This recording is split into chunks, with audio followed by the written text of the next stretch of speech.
Hello everybody and welcome. It's Fiona Timms here, otherwise known as White Zulu, and the author of 5 autobiographies. They are now all in video format and available on YouTube. I want to welcome you to a couple of chapters from an autobiography I wrote when I was working at the Centre for Rehabilitation of Wildlife, otherwise known as CROW, in Yellowwood Park near the Steenbank Nature Reserve in Durban. I never got to finish this diary as I became too ill to continue writing, but I can give you the chapters I did complete. I'd also like to thank all you dedicated subscribers who post warm comments and give me such encouraging feedback. So sit back, relax, and enjoy another tale from the bushveld. I would be so grateful if you could use the like button and share my videos to those whom you feel would enjoy them. This video is called Chapter 3, Alf, the Baby Baboon, Durban, 1995. He was brought to us late in January by a Natal Parks Board officer who had confiscated him. A Chacma baboon aged about 4 weeks. He was a pitiful sight. He was stunted, had thin, rickety legs, and was too weak to stand. He was also severely dehydrated and had a distended pot belly caused by malnutrition, a condition called kwashiorkor, commonly seen in starving African babies. Game Ranger explained that he had seen a Zulu beggar woman sitting on the pavement of Estcourt Main Street with him. She had dressed the baby baboon in an infant's pink baby grow and was trying to extract money from passers-by by urging him to get up and dance when she sang and clapped her hands.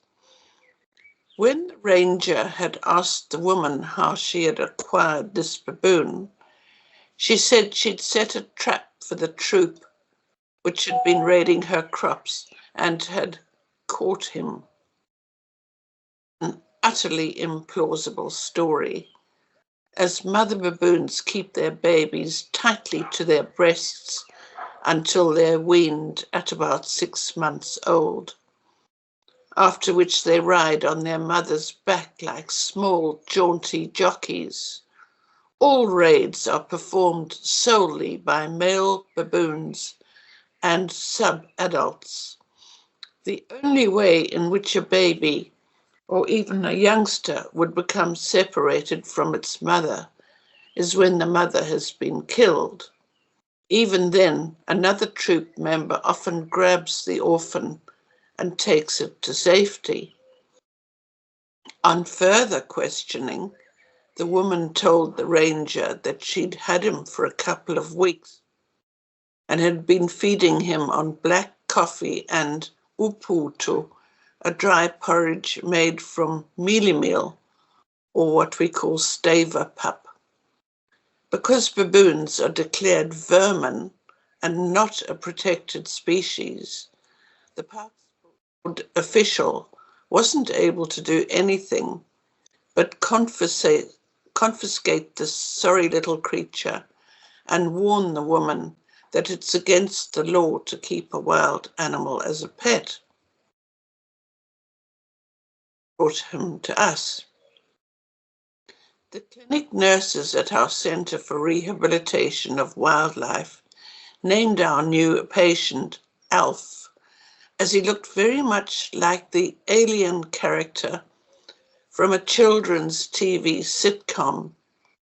His ears were far too big for his wizened little head, and his sparse, dull black fur was patchy from severe vitamin deficiency. But in spite of his precarious grip on life, he still had a small spark in his soulful brown eyes. He was adopted by the nurse on duty and spent his first week with her, clinging to her uniform blouse as he would to his mother's belly fur. She bottle-fed him cow's milk enriched with a vitamin supplement, baby cereal, and morsels of soft fruit like banana, mango, and pawpaw. Alf's health improved dramatically from day to day. He filled out, and his fur grew back into a soft, fluffy, dark grey coat. Undersized little legs would be bowed and misshapen, or was it bowed and misshapen for life due to rickets, but he became strong enough to walk and even scamper as the weeks went by. As he was feeling better, he became bolder too. It became impossible for Michelle, his foster mother, to keep him in the woolen shawl sling pouch tied around her waist, and in which we kept all our primate babies. She left him shut in her bedroom for an afternoon as an experiment, and returned to find that he'd managed to open her bedside drawer, remove a full bottle of his expensive vitamin syrup, chew off the lid, and trickle the contents all over her brand new duvet, permanently staining it a hideous red. As he was the only baboon at the rehabilitation center at the time, Alf became the clinic mascot rather than being relegated to the primate enclosures with the monkeys and the lemurs, and he enjoyed himself enormously. He would sit on the draining board in the kitchen while we were filling baby bottles with warm milk for the half dozen or so baby antelope we were raising. We knew to watch the bottles carefully, but when we opened the bucket of Milton sterilizing solution in which the teats were soaked, we'd find it empty. Alf would be sitting some distance away, looking innocently up at the ceiling, but with telltale bulging cheek pouches. One of us would have to secure him in a headlock and hook the teats out with a finger, then go through the time-consuming performance of thoroughly washing and re-sterilizing the teats.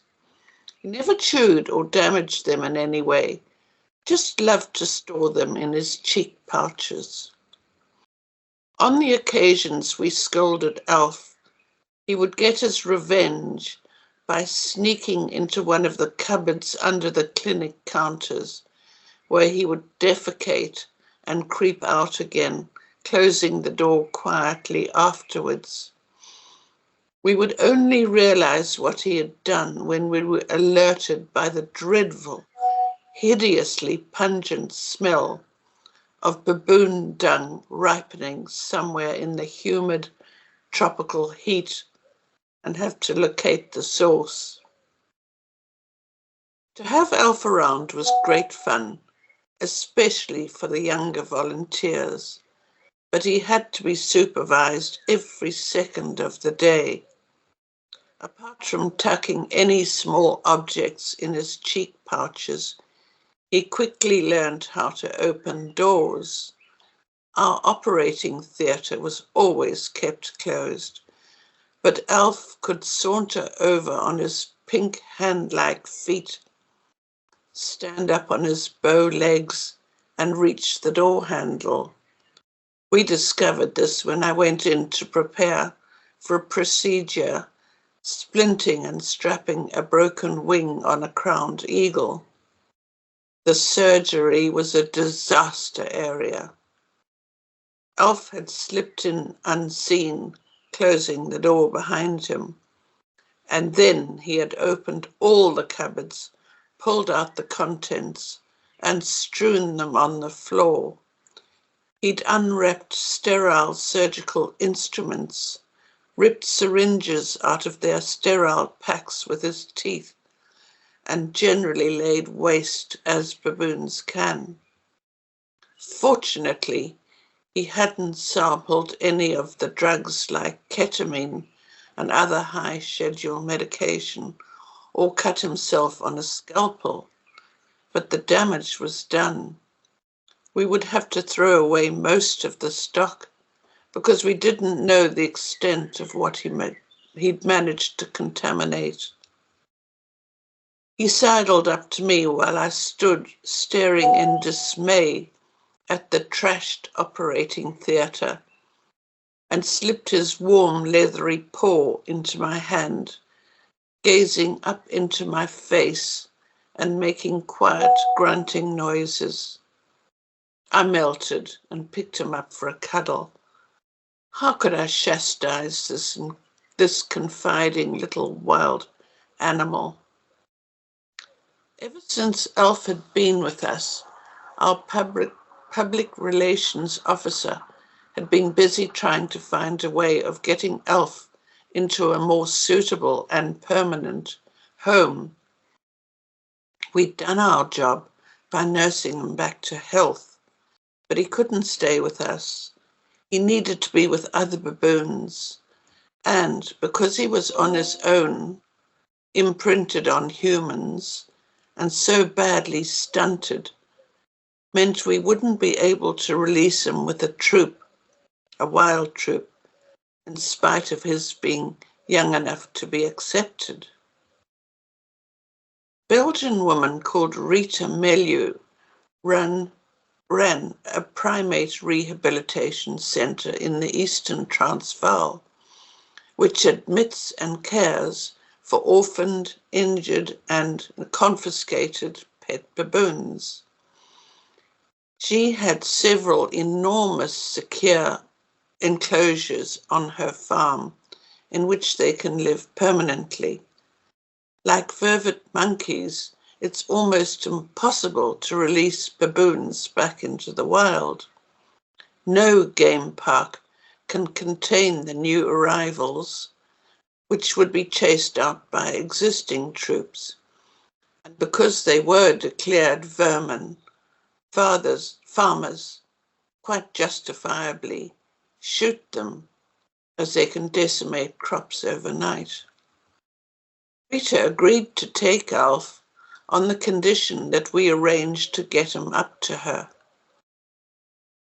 The distance from Durban to the Eastern Transvaal is too far to consider taking him up by car, but one of our junior nurses was dating a pilot in the South African Air Force. He flew Mirage fighters and was an instructor at the air base in Durban. Of sweet talking, she managed to persuade him to agree to take Alf up to Hoedspruit, the big air base in the Eastern Transvaal, where Rita could collect him easily. We threw a farewell party for Alf, passing around a homemade card embellished with his paw prints. Our PRO had allowed Michelle to press his feet onto her ink pad, and the words, "I promise to be a good baboon," were printed on the card, which we had all signed. Junior nurse and I delivered Alf to the two young pilots in their immaculate, crisp, khaki flying suits on the morning they were due to fly a training mission to Hoedspruit. The little baboon was sitting forlornly in a small pet carrier, and with some concern they looked anxiously at his sorrowful little face peering out from behind the wire mesh. Nothing can look more pitiful than a baby baboon. On no condition let him out, no matter how much he pleads, I warned them. There's no telling what he might do. We'll look after him, promised the older of the two, the instructor.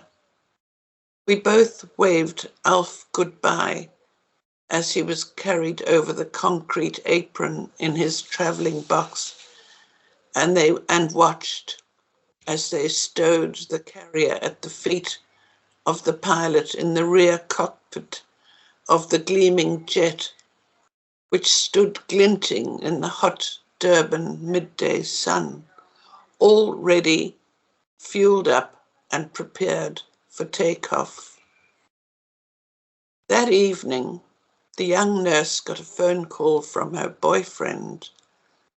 Sobbing with laughter, she told us what had happened. After taking off and reaching cruising height, the second pilot had checked on Elf. The sad baboon demeanor had proved irresistible, and he decided to take him out and cuddle him, to comfort him for the rest of the 20-minute flight at just subsonic speed. He cradled Elf in his arms. They hit some turbulence, and Elf lost control of his bowels with fright, spraying them both from head to foot with very loose diarrhea. Even the inside of the perspex canopy bubble got splattered. The unfortunate young pilots were forced to remain as they were until they landed at Hoedspruit, then had to climb out of the now stinking plane and explain to their apoplectic commandant why they and the rear cockpit were covered in baboon dung.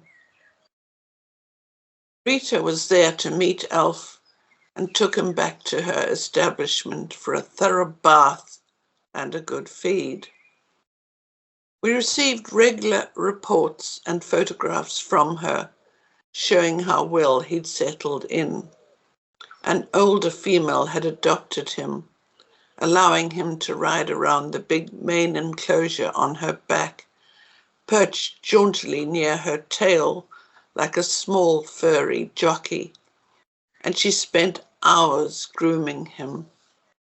There were plenty of young baboons for him to play with, and Rita told us that she barely noticed his rickety legs as he tussled in the dust when he play wrestled with his new siblings.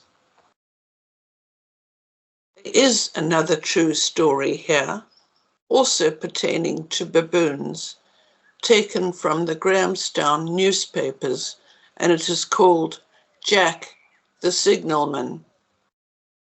Jack, born 1880, was a Chacma baboon who attained some fame for acting as an assistant to a disabled railway signalman in South Africa. Jack was the pet and assistant of double-leg amputee signalman James Wide, who worked for the Cape Town Port Elizabeth Railway Service. James Jumper Wide had been known for jumping between rail cars until an accident where he fell and lost both of his legs. To assist in performing his duties, Wide purchased the baboon named Jack in 1881 and trained him to push his wheelchair and to operate the railway signals under supervision. An official investigation was initiated after a concerned member of the public reported that she was travelling in one of the carriages, and she reported that a baboon was observed changing railway signals at Uitenhage near Port Elizabeth. After initial skepticism, the railway decided to officially employ Jack once his job competency was verified. The baboon was paid 20 cents a day and half a bottle of beer each week. It was widely reported that in his 9 years of employment with the railway company, Jack never made a single mistake. After 9 years of duty, Jack died of tuberculosis in 1890. Jack's skull is in the collection of the Albany Museum in Grahamstown. That's all for today. Bye-bye. Hello, everybody. Thank you so much for listening to my videos and my stories of my life.